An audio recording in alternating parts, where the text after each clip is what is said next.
How's it going, everyone? I've been seeing a lot of new players slash returnees asking questions about the game these days, so I figured it was about time to make another guide series for you guys. I actually made couple of videos like this last year already, and technically they're still valid till this day. But yeah, some recent info aren't on those, so I'll try to cover most stuff that you need to know in order to keep you up to speed. Alright, let's get right to it. First thing you wanna do as a new player is to choose an appropriate region to play in. You might not think much of it, but this is very important because it will greatly affect your overall gaming experience. Choosing a region will have an impact not only on your network latency, but also your interaction with other players because you won't be able to properly socialize with them if you don't know what language they're speaking. Once you have your appropriate region, just pick any server name that you fancy because it won't really matter since all servers for each region are already interconnected after the server merge. This means that you'll be able to play with any other player that chose the same region as you. Simply think of the servers as a door that ultimately leads you to the same place as everyone.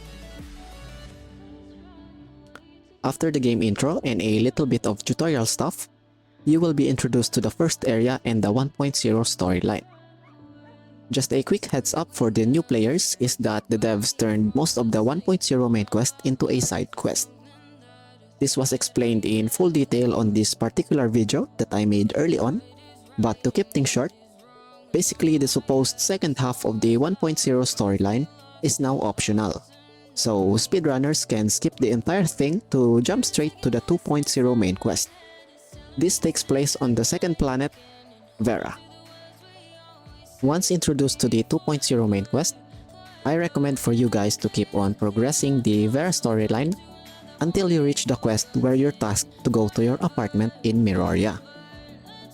This here is the apartment, and after finishing the quest, you will unlock this dual sword icon where you can see your dailies and weekly activity points, and also some co-op contents. Of course, some of these contents are locked until you reach a certain level, but don't worry about those high-level requirements yet because those are endgame contents and they're called endgame for a reason. Just take your time playing and eventually you'll unlock all of these. Leveling up in this game isn't that hard in the first place, but if you want an efficient way of leveling, then I suggest for you to do main quests and always do your daily bounties, because they offer a pretty good amount of XP and everybody is given the option to choose where to do their daily bounties. But if you're fairly new to the game, starting with Asperia bounties will be your best option since enemies get tougher as you move on to different planets. Although do take note that different planets have different set of bounty rewards, and the most important drops are the chips or keys that we will use in order to decipher password chests. There are 3 types in general, but some planet uses a different kind of key or chip, so remember this well. There's blue, purple, gold, and we use them to open their corresponding chest. Password chest 1 requires a blue key, password chest 2 requires the purple key, and advanced password chest, or mostly known as boss chests, requires the golden keys. Type 1 and 2 chests spawns randomly on Asperia, Artificial Island, and Vera, but you should never ever use your keys to open Type 1 and 2 chests on Asperia and Artificial Island. The reason for this is that when you open blue and purple chests on Vera, we get this important currency called Mira coins, which we then use to buy or exchange certain goods on Miroria City. The number 1 place where Mira coins is mostly used are the Gachapon machines found on the second floor of the entertainment center. If you want easy access to this place, simply click on the dual sword icon, click on recommended, head over to the overworld tab, and click on Gachapon. This function allows you to automatically teleport to the location of the Gachapon machines. There's a lot of machines to use your Mira on, but the ones you should prioritize emptying are the Gachapons that give you Sila and Habuela matrices. We will be covering matrices on a different video, but basically what it does is it gives you different kinds of buffs when you equip it on your weapons. There's also machines that require a different kind of currency called Verons. Think of it as a premium Mira coin because it's hard to find, but you can get better stuff on the Gachapons using this item. Mira coins and Verons can only be farmed on Vera, and there are plenty of ways to get them, but that's going to be a topic for another video. We kinda strayed a bit there, but yeah, let's go back to leveling methods. There's this thing called Vitality, which is like the game's stamina for doing some contents. If you're just starting, you should spend your Vitality wisely, and here are some of the game modes that you can spend your Vitality on. First, we have Joint Operations. It's like a dungeon that you clear with 3 other players, and you get gears or even matrices as rewards. The mechanics are pretty straightforward. You beat monsters and the chest that they're guarding gets unlocked. Then you can use 30 Vitality to open said chest.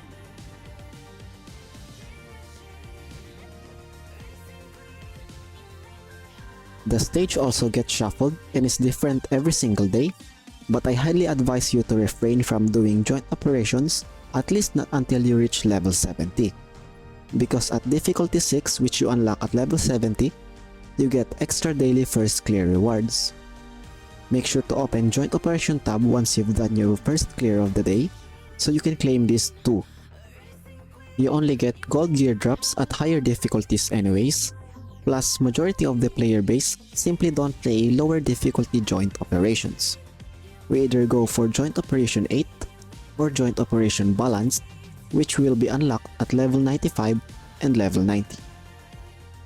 Long story short, if you're a fairly new player, it's better if you spend your Vitality on something else. This leaves us with 2 other options. Interstellar Exploration can be unlocked first, and is also the game mode which I highly recommend for you to spend your Vitality on because you can farm both XP and weapon upgrade materials here. While the same goes for Dimensional Trials, and there's also the option to farm other stuff, but you get more weapon upgrade materials on Interstellar. After clicking on it, Stargates scattered on random locations will be shown on your map. In order to play the game mode, you need to go where the Stargate is. Most of the time, 1 Stargates will be the only ones to appear, but 2-star and 3-star gates also exist. Needless to say, the higher the star, the better the rewards. Thanks to the recent update where you're given robots for allies when you enter Stargates alone, solo clearing even as a new player is now doable. Also, once you reach level 60, there's a quick battle option which saves us the trouble of even going inside the instance to fight the mobs. However, sharing is caring, so if you encounter a 3-star gate, it would be nice if you click on this recruit button, which will automatically create a 4-man party for you and send a notice on the server's recruitment channel. Wait for some players to apply for your team, then you can accept their applications manually. But to make life easier for you, you can click on this small flag icon and check this box which says auto approve requests. This is also how we create parties for any other contents. The default party size is 4 people, but once you reach level 60, you can create an 8-man party. To do that, click on free target, scroll down until you find raid, click OK, and now you have an 8-man party. Remember this well because in this game you're going to do recruitments very often, since most of the players don't use random matchmaking anymore. What we do is we create a party, set it to auto accept, and send a recruitment notice on World Chat. By the way, here's a list of abbreviations for some of the game contents that majority of the player base use. Take your time learning them as to avoid getting confused by veterans using all these terms that you don't know yet. JO for Joint Operation, which usually comes with a number to indicate what difficulty they're planning to go for. JO1 for Joint Op 1, JO2 for Joint Op 2, and so on and so forth. Then we have JOB or JAB, which stands for Joint Operation Balanced, FCN Frontier Clash Normal, FCH Frontier Clash Hard, FCE Frontier Clash Evolution, VR Void Rift, VA Void Abyss plus a number ranging from 1 to 6 to specify the stage, and then OOW for Origin of War, which also comes with a number ranging from 1 to 28 to tell what floor the party is aiming to clear. As for PvP and PvE contents, we have Apex, which is the 1v1, and CA that stands for Critical Abyss and is an 8 vs 8 game mode. We also have BFD or Break from Destiny, that's a Battle Royale game mode, mostly filled with bots and a few real players. There's two modes for this, which is solo or team fight. FYI, even world bosses were given shortened names by players, and sometimes people even play around and give them nicknames. Take the new 4.0 world boss for example. It's a giant mechanical sphere, so people just go around calling it balls. Then we have weekly or special raids, where we just go with the abbreviation of the boss name, plus the stage difficulty. For heroic, we just type the whole thing, and for challenge, we use CH. Lastly, don't forget about auto. This isn't being practiced by a lot of people, but if you see a recruitment notice ending with this word, that means that the leader of the party set the team for auto approval. And like we've discussed earlier, that makes it so that anybody can join the party as soon as they hit the join button. In some cases, we also put a separate number indicating how many slots are still available for the party. And there are those who even go out of their way to include what certain role the party needs. Moving on to the next topic, let's talk about exploration. Although maps in Tower of Fantasy can range from very small to very spacious, exploration isn't much of an issue. In fact, exploration is one of the things that I find enjoyable in this game. And what makes me say that is the variety of relics or weapons/characters which we can use to have a distinct method of exploring. Aside from the countless vehicles we can use for transportation, to name a few, we have Rubilia's Lost Art, Yan Miao's Equilibrium, and Ling Han's Alabaster Tiger used to fly all over the place. Don't worry though, because even if you don't have any of these characters, we still have our good old jetpack and cybernetic arm. Both is given for free on the 1.0 main quest, and you can get relic shard boxes in most game events. Sometimes we get events where you need to be on the specific planet of the latest update, which isn't new player friendly, but we do have a story skip option available if you really don't want to miss out on the event rewards. In order to do a story skip, first we must make sure that the Vera storyline is activated. Head over to your upper right corner of the screen and click on Vera storyline. Once you're there, click on this button, head over to Terminal, go to Story, and from here just pick which storyline you want to do. After clicking on the Go button, it will automatically bring you to that planet even though you haven't completed the previous main quests yet. Anyways, once you've done some of the events, head over to the event store and grab some SR Relic Shard boxes. After that, open your backpack, look for the box and prioritize getting enough shards to upgrade your jetpack or cybernetic arm. These two relics will definitely help you in having a better exploration experience. Next, here are some do's and don'ts for new players/returnees. At number 1, I highly recommend for you guys to make use of the world chat. This game is an MMO after all, and for what it's worth, you'll find the chat system useful for saying hello, asking questions, or even finding friends to play with. Who knows, you might even get recruited to a crew, which is something you shouldn't miss out on, because there's plenty of crews out there who are more than willing enough to help new players or returnees. Most crews have their own Discord servers as well, so you might find yourself chatting with your crewmates even outside of the game. There's also Discord servers for some regions, like the one we have at Sea and 7th Heaven of EU. I will drop an invite link for these servers, so feel free to join them if you want. At number 2, Avoid upgrading your dimensional level until you reach the point where killing overworld mobs or bosses are no longer challenging for you.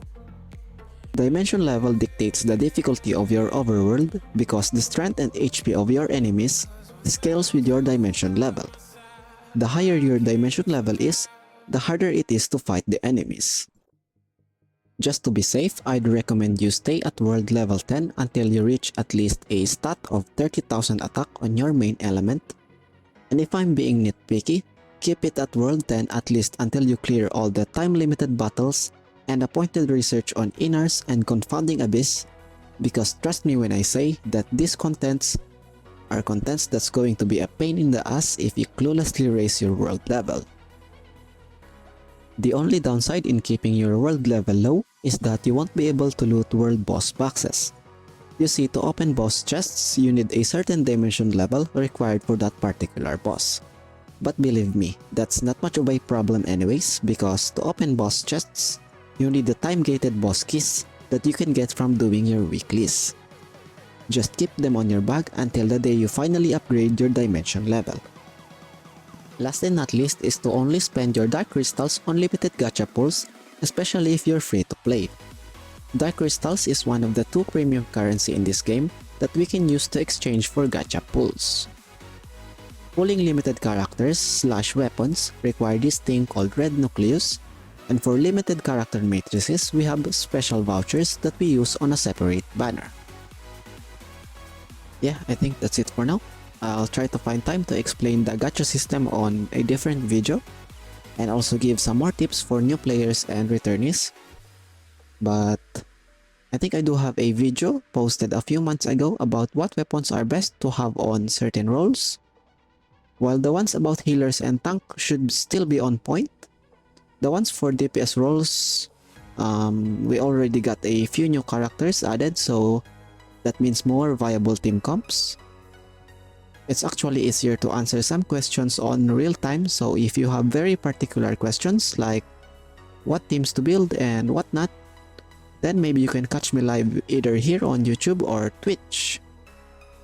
If this video helped you out, don't forget to like and subscribe, and as always, thanks for the support and see you guys on the next one.